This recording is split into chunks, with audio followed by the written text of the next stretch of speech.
Supermarket, Playground, Zero Tolerance T-shirts, Presidential Unpeace Smuggling Group, Undersector for making this event possible. Great Payton. Please stop. Once again, floor director Rafi Anai, and he's 37 years old on the blue corner. See our first match of the evening for the media challenge. Ready for the action of the chorus in the blue corner. Edward and Henry Payton. Reminding you, he's a freestyle. Let's give it up for Edward and Henry Payton!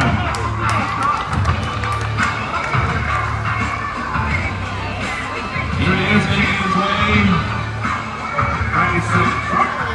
Our first match of the evening. And now, from the red corner, People's Money Back photographer. On the red corner, making his way through right now. We're just between the hand grenade and the pit bull.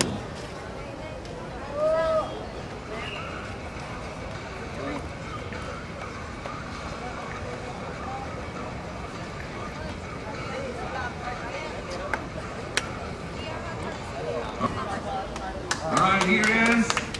And of course the referee will issue some court just before we start that.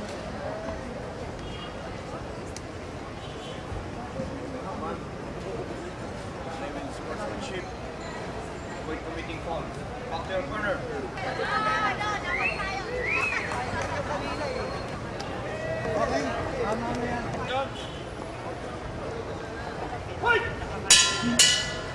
Magandang gabi, Mr.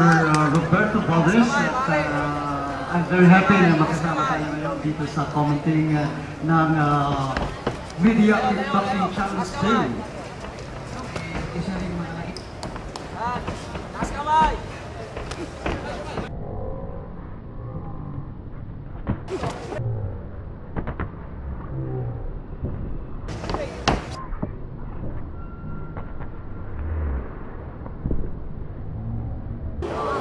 napakalaki rin isang karangalan na itong na makasama kita at of course kasama natin ang ating mga kickboxers dito sa ating bansa. Dahil nakikita ngayon natin ay isa rin sila mahuhusay. Kaya itong larong kickboxing daw ay ito ay isang sports na pinasikat ni Bruce Lee itong 1970.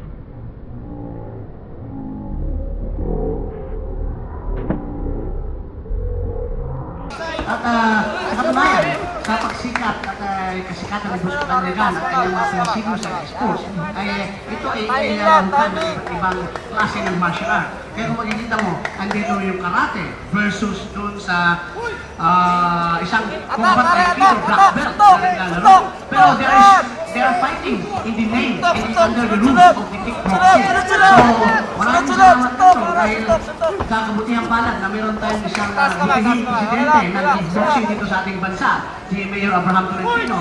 Kanyang in-organize ang kickboxing dito sa ating bansa. Timing lang, timing. Yes, Dong, nandito na sa step ng Philippine Olympic Committee at hindi lang yan, ang isang Dong, ang sports ng kickboxing ay itinailing under Asian Region, which is under the Olympic Council of Asia. At saka yung guys na binabagit natin kanina, ito yung mother organization ng lahat ng International Sports Federation sa buong mundo ng International Olympic Committee. So nangungulugan, ang sports ng kickboxing ay isa ng sports na kanya, isang recognized sports sa buong mundo. Mr. Bak. Timing lang, tama yun. Yes, Doc, kasi ang nangyayari ito kahit mga kaibigan natin sa media ay like Filipinos, parang gano'n, mag-represent sa ating bansa sa darating na Asian Martial Arts Game na gaganapin sa maging member, mapasama sa national team. Siguro, Mr. Valdez, kailangan natin isang din o pakita sa ating mga nanonood yung mga konting patakaran o rules na pinapataw o pinaiirang dito sa kickboxing na ating nasasaksihan. Yung nakikita natin, of course, makikita natin dito sa kickboxing. Ito ay isang sipa. So, masasabi mo, yung mga boxer, pwede sumali dahil magaling sa buto. At itong lahat ng mga klase ng martial art, for example, yung Muay Thai, tinatawag natin karate o taekwondo, ay magiging sinipa yan. Pagsamahin mo lang yung suntok at sipa. Yun na yun. Eh, ito yung tinatawag na uniting factor sa lahat ng klase ng martial art na sport. Martial sport dito sa buong mundo. Set up ka, set up. Tapos, Yan. Ang Good pangalawa, kick. nakikita mo yung Yan, headgear. tutok, Meron tutok. ng glove, Sige. meron ng headgear, physical. Kaya, of course, to ensure na front kick, front kick.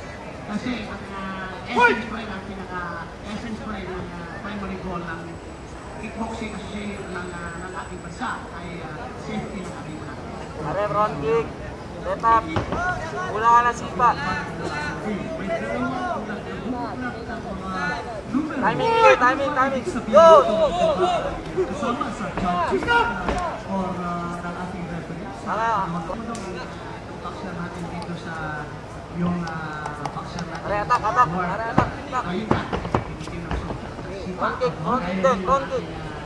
Timing, timing, timing. Nasuntok. Taas kamay, taas kamay.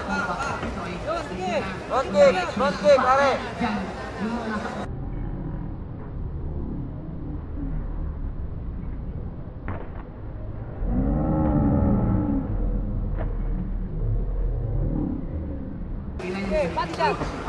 Front kick, pare, front kick.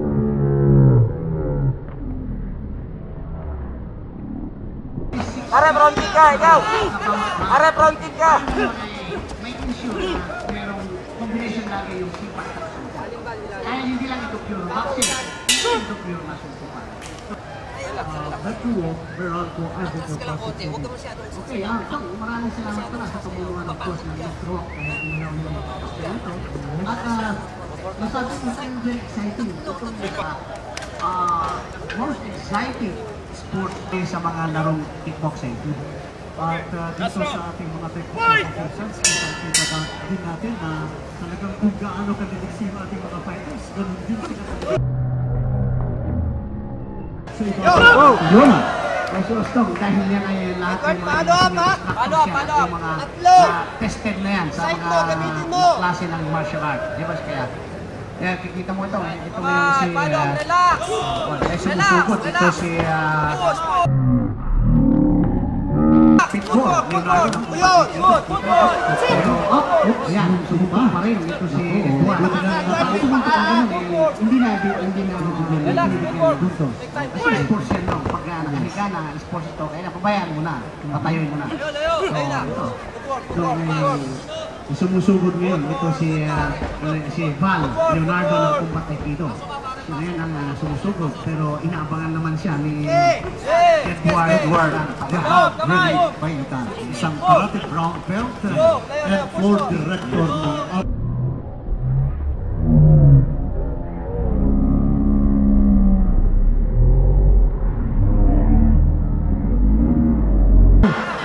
At ito si ito pala si Val Leonardo ay taga Central Police District Press Corps.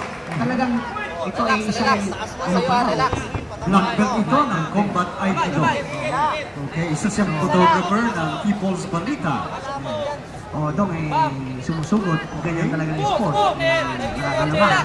So, napakagandang ganitong mga activities yung tungkol sa mga media. So, hindi lamang pala doon sa ating mga kapatahan pwede ito, kundi maging dito na sa mga press corps natin na gawing physical fitness ng ating mga reporters o kaya mga nasa media press corps.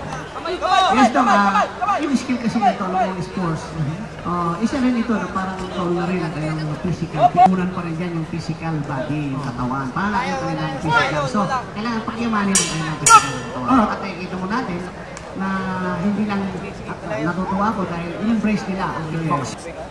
Edward the Haggerty Paitan. Now in our first combatant, duly owing the Haggerty Paitan Edward and Val, the Pitbull Leonardo. Our sponsors, the winner, Edward the Haggerty Paitan. Please tell fighters for the first winner for the evening, Edward the Haggerty Paitan. There you go. All right, once again, I'd like